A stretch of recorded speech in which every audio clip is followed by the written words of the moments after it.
Semangat pagi. Assalamualaikum Pagi. warahmatullahi wabarakatuh. Halo Pak Kuku. Selamat pagi Mbak Norma. Rasanya tidak asing ya Pak Kuku ya dengan Iya. suasana hari ini ya Pak Kuku ya. Dan saya yakin pendengar podcast Suara di Hati dimanapun Anda berada atau sedang menonton dalam keadaan apapun pasti sudah tahu ya, ini kayaknya kali keempat ya Pak Kuku menyapa kita semua. Sehat Pak Kuku? Sehat, puji Tuhan. Mbak Norma sehat? Sehat Pak, masih lancar, masih bisa kita ajak ngobrol-ngobrol nih ya Ya. Pak Kuku. Baik pendengar podcast Suara di Hati dimanapun Anda berada dan dimanapun sedang menonton saat ini, kita akan ngobrol-ngobrol kembali dengan Pak Kuku yang merupakan MOD Head masih ya Pak ya? Masih MOD Head hari ini. Kita akan ngobrol-ngobrol terkait dengan seberapa penting sih kompetensi itu gitu ya. Oke, Pak Kuku, kalau kemarin kan edisinya tentang program-program MOD ya Pak ya, kita Oke. sudah ngobrol banyak tentang program MOD itu terkait dengan budaya. Kemudian ada yang menarik nih Pak, ada CAT dan KPI. Ya Pak Kuku ya, merupakan Ya. bagian dari program MOD-nya juga ya Pak Kuku. Nah Pak, kalau kita ngobrolin tentang CAT, KPI kan kemudian sudah dijelaskan sebelumnya bahwa itu tuh adalah satu standarnya dari perusahaan yang harus dicapai ya Pak, targetnya ya, Ya, harus. CAT dan KPI-nya ya. Pak Kuku, siapa sih Pak yang berperan dalam penyusunan dan pencapaian CAT dan KPI ini Pak Kuku? Ya, baik Mbak Norma.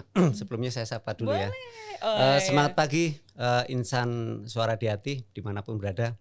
Ya, pagi ini kita akan diskusi tadi Mbak Norma sampaikan tentang pentingnya kompetensi. Ya. Kenapa sih kompetensi penting gitu kan? Tadi Mbak Norma tanya tuh, kira-kira untuk mencapai CAT dan KPI yang sudah ditentukan perusahaan itu perannya siapa aja sih gitu. Pasti insan Suara di Hati ada yang tahu, ada yang belum nih Mbak Norma, ya kan? Jangan-jangan saya nih, enggak nih kayaknya kira-kira ada kayak gitu kali ya Pak. Oke. Ya. Jadi kalau kita lihat bahwa CAT, rekan-rekan pasti sudah tahu dan mungkin ingat ya, bahwa kita itu dibuat top down, artinya CAT itu dibuat oleh manajemen, kemudian diturunkan ke level bawahnya Mbak Norma, sampai ke level yang paling bawah. Jadi berupa KPI, ya kan? Artinya bahwa sebetulnya manajemen itu punya cita-cita dalam setidaknya dalam 1 tahun diwujudkan dalam CAT. Ya, CAT harus tercapai, kemudian diturunkan lagi menjadi KPI departemen, gitu kan? Kemudian KPI subten sampai supervisi dan sampai paling bawah, ya kan? Artinya top down. Kemudian pertanyaannya, loh kalau gitu perannya siapa aja yang supaya CAT dan KPI tercapai kan itu? Banyak banget Artinya nih, bisa Pak. dibayangkan kan dari mulai manajemen paling atas ya sampai karyawan paling bawah itu berperan. Ya. Kenapa? Karena tadi pembuatannya top down. Tapi ketika mau mencapai atau mereview CAT dan KPI itu dilihat dari bawah malah Mbak Norma. Ya, jadi gimana sih KPI individu itu bagus atau enggak? Mulai dari paling bawah, kemudian naik lagi supervisor, kemudian subten, kemudian manajer sampai ke CAT. Artinya perannya semuanya, terutama dari lini yang paling bawah itu perannya paling besar. Kenapa? Pasti jumlahnya paling banyak dong gitu kan. Dan front line, artinya yang paling di depan terhadap pencapaian KPI itu. Ya, artinya semuanya berperan ya dari top sampai paling bawah. Artinya untuk mencapai itu setiap orang punya peran masing-masing ya, Betul, Pak ya. ya. Oh, dan tentunya ini tidak bisa lepas kayaknya ini karena bukan bagian saya, jadi saya hanya ngerjakan sesuatu gitu. Maksudnya yang bukan di bidangnya dia tidak bisa mengerjakan gitu ya Pak ya, Pak Koko ya. Oke, artinya kalau misalnya disusun dari manajemen, kita ngelihatnya bahwa pencapaiannya itu kita malah justru melihatnya dari bawah ya Dari Pak bawah, ya. betul. Dari bawah sehingga bisa nanti diukurnya justru di CAT-nya ya Pak ya. Itu Betul. adalah pencapaian terhadap CAT itu adalah pencapaian terhadap KPI yang per orang tadi dikumpulkan kemudian mencapai di CAT-nya kita gitu ya Pak Koko ya. Karena gini, CAT kemudian diturunkan menjadi KPI manager, kemudian subten dan seterusnya, itu harus inline ya, harus inline. Artinya ibarat pohon itu ya harus dari pokoknya gitu kan, kemudian dahan, ranting sampai ujungnya itu nyambung semua Mbak Norma. Nah, ketika kita melihat seberapa bagus sih pokok pohonnya itu, kita mulai dari rantingnya kan tadi udah inline loh, dilihat rantingnya ini bagus atau enggak. Ketika dia jelek pasti akan berdampak ke dahannya, ya ujungnya ke pokok pohonnya kan. Nah artinya ketika peran masing-masing itu bagus, itu pasti otomatis CAT bagus. Ya, tapi ada juga yang timpang kan. Ada yang bagus tapi ada yang jelek. Tapi secara nasional seperti apa? Pasti nggak akan sempurna. Ya. Tapi seberapa bagus CAT tergantung dari pencapaian KPI masing-masing individu. Ya.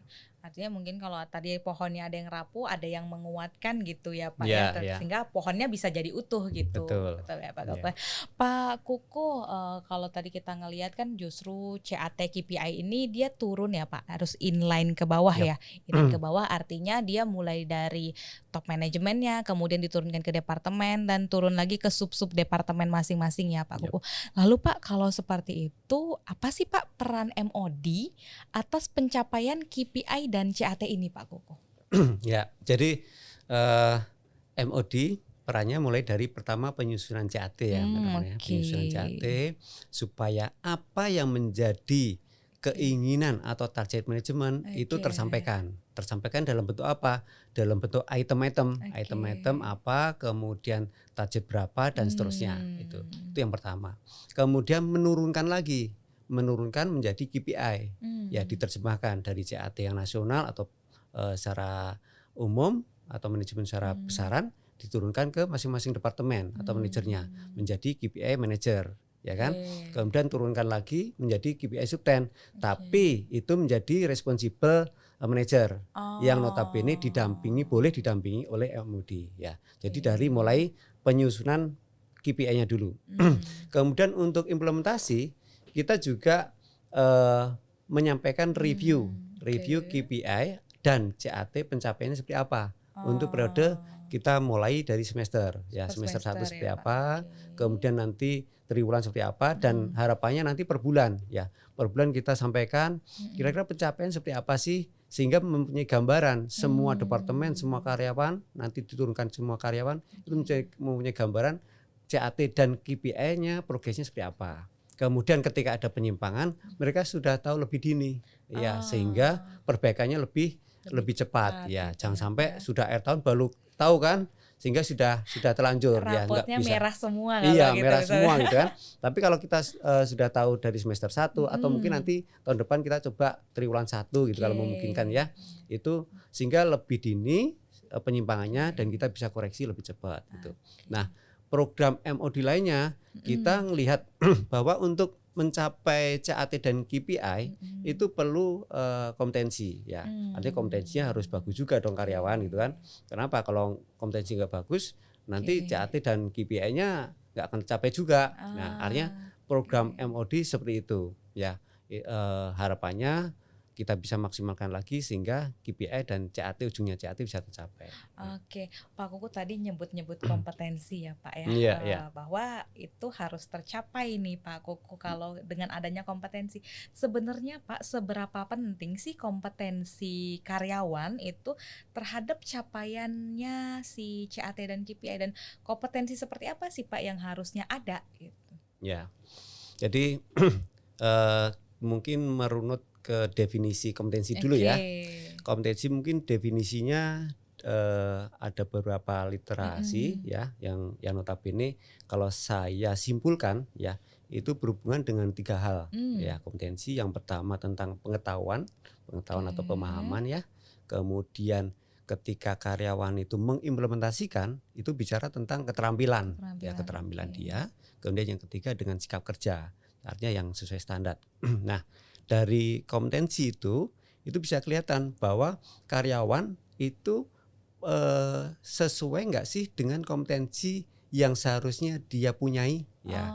Tadi kalau kita turunkan dari CAT, KPI dan seterusnya untuk mencapai KPI-nya dia ya, KPI identik dengan job desk-nya dia, itu dia harus mempunyai senjata apa aja sih gitu kan. Senjata apa aja dengan skala berapa gitu kan. Ibarat mau perang ya kita harus siapin ya. Saya sebagai posisi supervisor, saya harus kompetensinya tertentu, kemudian skala tertentu, sehingga saya harus siapin tertentu gitu kan. Nah, kemudian saya subten atau saya manajer itu dengan kompetensi tertentu dan senjata tertentu. Nah, artinya bahwa kompetensi ini kita buat matriknya ya, matrik kompetensi ya. Jadi itu sebagai takaran bahwa seseorang dengan jabatan tertentu itu harus mempunyai kompetensi tersebut. Ya. Ini tuh kayak senjatanya gitu ya Pak ya, Ya. untuk si capai KPI-nya gitu. Betul. Gitu. Jadi ketika kompetensi sudah terpenuhi, dengan sendirinya KPI ya itu bisa terpenuhi juga. Ya. Jadi targetnya kan kita punya target tuh. Saya harus menyelesaikan sesuatu hal gitu kan. Kalau karyawan tidak kompeten ya, tidak mempunyai kompetensi yang cukup untuk mengerjakan item KPI atau job desk-nya, itu nggak akan terselesaikan. Atau mungkin terselesaikan tapi perlu waktu yang lama gitu kan. Atau bisa jadi terselesaikan tapi hasilnya nggak maksimal, bisa jadi gitu kan. Artinya itulah pentingnya kompetensi, sehingga itu harus tercapai ya. Oh, luar biasa. Pak, saya jadi penasaran nih Pak dengan segitu pentingnya kompetensi ya Pak kalau ngelihat, karena ini tuh artinya kita mungkin akan gagal mencapai, kasarannya seperti itu ya Pak ya, gagal akan mencapai CAT dan KPI ketika kompetensi kita tidak sesuai ya Pak Kuku. Yep. Lalu apa sih Pak sebenarnya dampak untuk perusahaan kita gitu ya, ketika yang pertama KPI dan CAT ini tidak tercapai, atau mungkin si kompetensi kita tuh tidak tercapai. Tadi Pak Koko bilang bahwa ibaratnya kalau kita mau perang, senjatanya harus dipilih-pilih nih gitu Pak. Ada skalanya nih Pak Koko ya, tadi ya disebutkan ada skala-skalanya. Apa sih Pak kalau misalnya dampaknya ke kita, yang pertama kita tidak bisa tercapai KPI itu, atau mungkin kompetensi karyawan kita itu tidak sesuai dengan skala yang ditentukan oleh perusahaan tentunya Pak Koko. Ya, ketika karyawan ya dengan jabatan tertentu seharusnya mempunyai beberapa kompetensi tertentu dengan skala tertentu. Ya. Ketika karyawan itu tidak lengkap, kompetensinya tidak memenuhi salah satu atau beberapa, kemudian skala yang diharapkan itu tidak memenuhi, otomatis hasilnya juga tidak sesuai dengan yang diharapkan. Ya, dampaknya ke sana. Ya, artinya misalnya contoh manajer X punya kompetensi A, skalanya harusnya 3, tapi ternyata dia punya skala hanya 2. Ya, dia susah atau mungkin perlu waktu yang lebih lama, effort yang lebih lagi untuk mencapai target yang diharapkan karena skalanya nggak sesuai. Atau mungkin secara jumlah dia secara skala bagus, tapi jumlahnya misalnya kompetensi dia harusnya 10, itu skala 3 semua. Ternyata dari 10 itu dia hanya menguasai 8. Otomatis itu akan menjadi ketimpangan ya. Ketimpangan sehingga berdampak KPI-nya tidak tercapai secara sempurna juga gitu kan. Nah, itu tugasnya MOD supaya semua karyawan mempunyai kompetensi yang diharapkan ya. Nah, Pak, lalu kalau begitu kan tadi berdampak terhadap CAT dan KPI. Nah, dampak CAT dan KPI ketika kita tidak mampu itu seperti apa sih Pak? Tidak mampu mencapai target yang tadi, kalau melihat mengulik podcast yang Pak Koko sebelumnya, bahwa kan ke setiap awal tahun ada penyusunan CAT dan KPI Pak. Apa sih Pak dampaknya ketika kompetensi kita itu tidak mampu untuk mencapai KPI? Jadi kalau kita sambungkan dengan pencapaian CAT ya, kan berjenjang tadi ya. Kalau saya bilang ketika karyawan dari level paling bawah KPI-nya itu dengan nilai tertentu atau katakanlah ekstrimnya tidak tercapai, sehingga KPI di atasnya ya subten itu juga kemungkinan tidak tercapai juga. Di atasnya juga berdampak, KPI manager juga kemungkinan bisa jadi nggak tercapai. Dampaknya secara nasional CAT juga kemudian juga nggak tercapai ya, kalau posisi semua karyawan seperti itu ya. Itulah pentingnya, makanya kompetensi ini kita harus pastikan semua karyawan memenuhi ya, karena dampaknya kalau sampai KPI nggak tercapai dan ujungnya CAT nggak tercapai, otomatis manajemen nggak tercapai juga targetnya kan. Nah, dampak secara lanjutnya itu ketika perusahaan tidak bisa mencapai target CAT, otomatis perusahaan tidak kompetitif ya. Kompetitif artinya secara mungkin dari revenue tidak tercapai, dari sisi penjualan nggak tercapai, dari sisi mungkin biaya berlebihan itu kan, sehingga profitnya tidak sesuai yang diharapkan itu kan, sehingga perusahaan tidak bersaing ya, kalah bersaing. Kalau perusahaan tidak bersaing atau kalah bersaing seperti apa? Perusahaan akan ya bertahan sih pasti ya, bertahan, tapi kan ada waktunya. Ya ada waktunya ketika bertahan enggak bagus terus, katakanlah minus lah ya, minus terus, akan ada waktunya bahwa perusahaan enggak cukup ya, enggak sanggup, kemudian pasti akan berdampak perusahaan ya hilang lah ya, bangkrut gitu ya. Nah, dampak lanjutannya apa? Ya otomatis ketika perusahaan bangkrut, karyawan juga pasti akan berkurang ya. Justru dampaknya kembali ke karyawan juga, betul, ya Pak ya. Luar biasa. Pak Kuku, kalau kita melihat sebegitu ibaratnya fatalnya dampak dari tidak tercapainya KPI, kalau misalnya kita mau mengulik lagi ya Pak. Lalu apa sih Pak program-program MOD yang sudah dilakukan untuk bisa membuat kompetensi karyawan ini bisa sesuai lah minimal gitu kan Pak? Itu apa sih Pak yang dilakukan oleh program-program MOD Pak Kuku? Baik, jadi program MOD khususnya tentang kompetensi ya. Kalau rekan-rekan mungkin pernah di-sharing dengan manajernya ya, itu tentang materi kompetensi ya, ya, bahwa MOD berkolaborasi untuk membuat buku atau acuan ya yang berisi tentang materi kompetensi ya. Di sini setiap individu ya, setiap karyawan dengan jabatan tertentu itu mempunyai kompetensi masing-masing ya. Itemnya berbeda, kemudian skalanya juga berbeda. Nah, kita lihat bahwa materi kompetensi, di dalam materi kompetensi PKN itu ada 3 jenis ya. Ada strategis, kemudian ada umum, ada fungsional ya.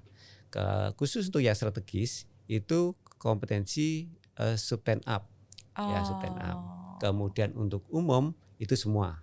Kemudian fungsional itu bicara tentang teknis, di mana kompetensi ini dimiliki oleh karyawan sesuai dengan departemen atau sesuai dengan section atau sesuai dengan jabatannya. Jadi tidak semua karyawan itu mempunyai kompetensi fungsional yang sama ya. Artinya bisa berbeda-beda ya pasti, Pak untuk yang fungsional ini ya Pak ya. Artinya dari sini itu menjadi acuan. Saya mempunyai jabatan supervisor apa dengan posisi atau secara struktur itu job desk-nya seperti apa, kompetensi saya harus seperti apa, itu ada di sini ya. Di sini ada contoh ya. Saya beri contoh mungkin Mbak Norma ya, supaya boleh, Pak Kuku. Jadi kalau rekan-rekan ada konseling dengan manajernya itu kan, nanti minta saya jabatannya supervisor X nih, saya kompetensinya harusnya apa aja sih Pak, kemudian skalanya apa sih, minta dijelasin boleh juga gitu kan. Contoh misalnya saya buka ini ya, random aja lah ya, random. Ya, Pak, ya. Contoh misalnya di sini ada engineering manager ya, engineering manager itu punya kompetensi strategis ya. Dari di sini kan ada kompetensi strategis, kemudian umum dan fungsional ya. Ini memang kecil Mbak Norma, tapi saya bacakan aja ya, contoh ya. Untuk bisnis etik itu skalanya 4. Ya, nilainya harus 4 dari skala 5 gitu kan. Kemudian ini maksimalnya 5 ya Pak. Ya, maksimalnya 5 itu untuk engineering manager harus nilai 4. Kemudian saya random juga untuk kompetensi umum misalnya. Semangat untuk berprestasi itu harus mentok tuh Mbak Norma. Jadi nilainya harus 5 dari skala 5. Ya. Karena timnya banyak kan Pak, harus jadi role model. Dan sekelas manajer kan Mbak Norma. Benar. Ya. Kemudian untuk fungsional contohnya untuk electrical engineering ya, kompetensi electrical engineering untuk manajer engineering itu nilainya harus 3 dari skala 5. Artinya ya middle ya, cukup aja kan. Nah, ini contohnya bahwa di buku materi kompetensi ini itu sudah detail tentang jabatan tertentu, kemudian matrik kompetensinya tertentu dengan skala tertentu. Ini yang dilakukan MOD untuk penyusunan materi kompetensi. Selain itu juga MD ketika jabatan tertentu sudah punya skala matrik tertentu, itu kita harus review dong gitu kan. Posisi saya sebagai supervisor A itu saya sudah sejauh mana sih gitu kan. Nah, kita baru kolaborasi dengan HR ya. Jadi HR kita baru melakukan assessment ya. Kita tahap saat ini baru subten dan manajer. Manajer. Ya, nextnya Artinya bertahap ya Pak. bertahap, ya. Oke. Karena memang untuk melakukan review itu perlu waktu dan ya metode yang cukup sulit Mbak Norma. Ya, artinya harus tentukan dulu metodenya dan kita masih uji coba untuk subten dan manajer. Sehingga kelihatan nanti posisi saya subten atau manajer itu sudah di mana sih terhadap kompetensi saya, ya. Terus saya harus ngapain ini? Ya, ketika hasilnya itu sudah cukup bagus, ya, karena ada ya kategorinya saya sederhanakan 3 lah ya. Kalau saya sudah bagus, saya akan kemungkinan akan dikaderisasi untuk jenjang di atasnya. Contoh saya subten A, saya potensi ketika saya bintang, kompetensi saya bagus semua itu kemudian akan bisa menduduki peluang untuk manajer. Ya.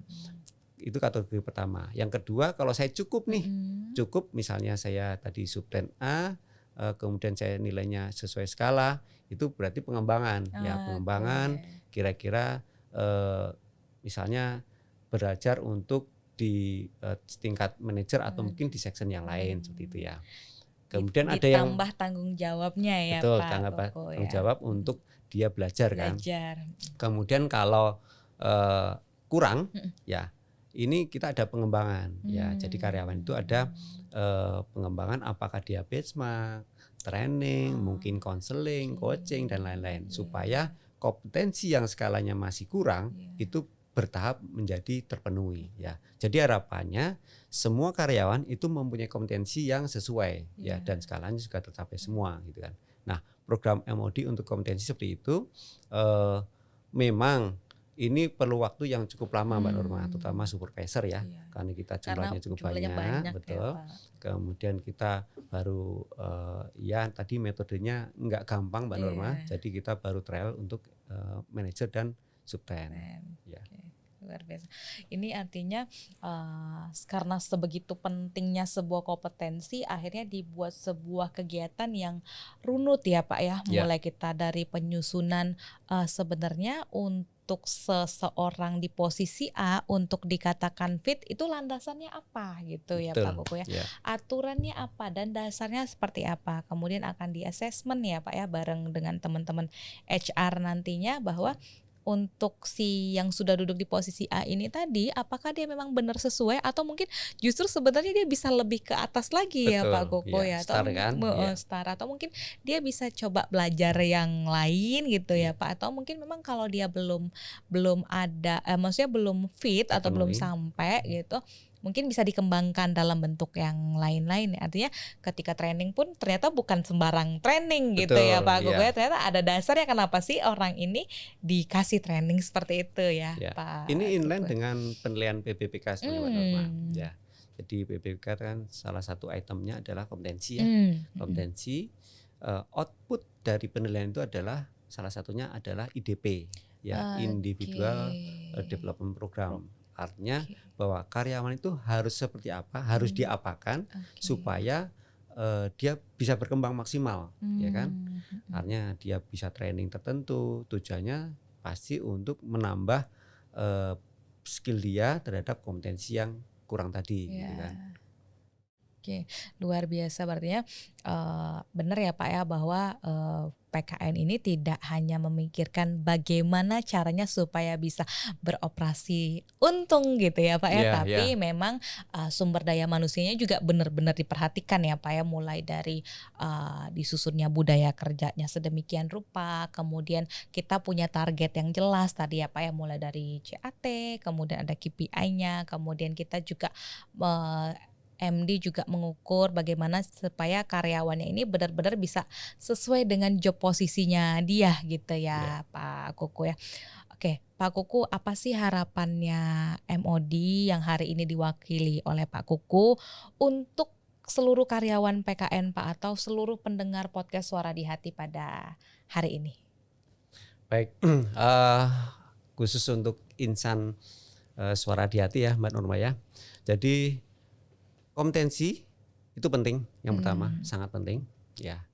Jangan melihat posisi kita sekarang di mana ya, karena itu karena belum tentu kita di posisi tersebut ya.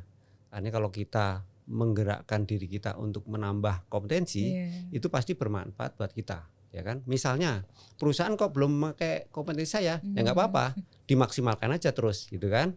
Nah, suatu saat perusahaan ketika butuh pasti akan melihat orang itu untuk menempatkan pada posisinya, ya. Jadi jangan sungkan-sungkan ketika diajak training, kemudian ada sesi coaching, itu insan suara di hati ragu-ragu atau nggak mau, itu sayang sekali ya. Malah nolak, kadang-kadang ada yang sampai nolak ya, kerjaannya udah banyak gitu. Ya, itulah kadang-kadang kita dengan alasan tertentu menolak ya, menolak entah malas segala macam, jangan. Itu pentingnya kompetensi ya, jadi penekanan itu. Kemudian bahwa yang kedua, bahwa kita juga melihat kita itu posisinya kayak toko ya, ibaratnya toko ya. Jadi kalau kita semakin lengkap, itu pasti pembeli pasti akan lebih banyak melirik ke kita, ya kan, dibanding toko yang hanya jual 1-2 jenis, dibanding dengan yang lengkap pasti akan lirik ke kita. Artinya apa? Ya, rekan-rekan kompetensi ketika sudah terpenuhi, kemudian kok perusahaan itu belum melirik, gitu kan? Itu pasti akan dilirik juga oleh perusahaan yang lain, ya. Artinya dampaknya seperti itu, dan PKN harus siap. Ya, ketika kompetensi karyawan bagus, kemudian belum termanfaatkan, itu rekan-rekan jangan khawatir karena pasti akan terjadi kesetimbangan. Ya, kesetimbangan maksudnya ketika PKN mungkin nggak melirik, ya pasti juga perusahaan-perusahaan yang membutuhkan akan menawarkan sesuatu untuk jabatan tertentu kalau memang belum dibutuhkan di PKN. Ya, artinya sekali lagi saya mengajak rekan-rekan suara insan di hati fokus ke kompetensi, ya resultnya nanti akan mengikuti dengan sendirinya.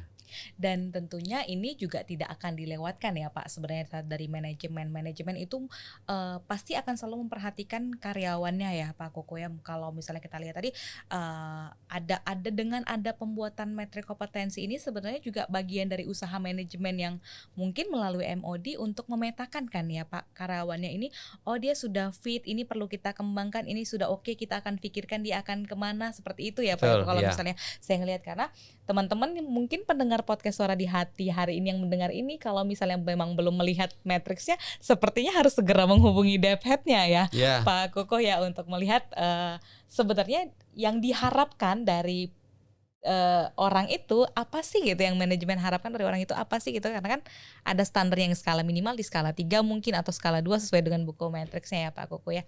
Luar biasa sekali Pak Koko, terima kasih untuk kedatangannya hari ini Pak Koko. Sebelum saya tutup, apa sih Pak pesannya nih Pak Koko untuk seluruh pendengar podcast Suara di Hati hari ini? Tadi kan kita ngomongin harapannya Pak Koko mewakili MOD gitu ya Pak Koko ya. Nah sekarang kita apa sih Pak pesan yang ingin disampaikan, ditekankan untuk seluruh pendengar podcast Suara di Hati hari ini Pak Koko? Iya, kalau secara umum ya bahwa belajar itu tidak ada ruginya ya. Setuju. Artinya belajar terutama fokus ke kompetensi kita itu nggak ada ruginya, jadi jangan sia-siakan waktu, fokus untuk menambah pengetahuan, keterampilan dan atau sikap kerja kita terhadap kompetensi yang ada di kita itu. Oke, luar biasa. Baik, terima kasih banyak Pak Koko sudah bersedia untuk mampir kembali ke podcast Suara di Hati untuk berbincang-bincang. Karena dari hari ini juga ngobrol-ngobrol dengan Pak Koko, saya dapatkan insight bahwa memang kita itu penting sekali untuk punya kompetensi itu, atau mungkin kadang-kadang kita nggak sadar bahwa ternyata kita punya kompetensi ini, atau kita harusnya punya kompetensi ini untuk mencapai mungkin target-target perusahaan, operasional yang lebih baik dan lain sebagainya. Pak Koko, terima kasih banyak. Semoga lain kali, lain waktu bisa ngobrol-ngobrol lagi ya Pak ya. Sebelum kita boleh kita saling menyapa Pak untuk podcast pendengar podcast Suara di Hati hari ini. Terima kasih semuanya. Jangan lupa terus nantikan dan terus dengarkan podcast Suara di Hati, karena akan banyak sekali sharing-sharing menarik dan tentunya dengan narasumber yang berbeda-beda. Saya Norma pamit undur diri beserta narasumber hari ini Pak Koko Daryadi Setiawan, MOD Head, pamit undur diri. Terima kasih. Semangat pagi dan Semangat terima pagi. kasih.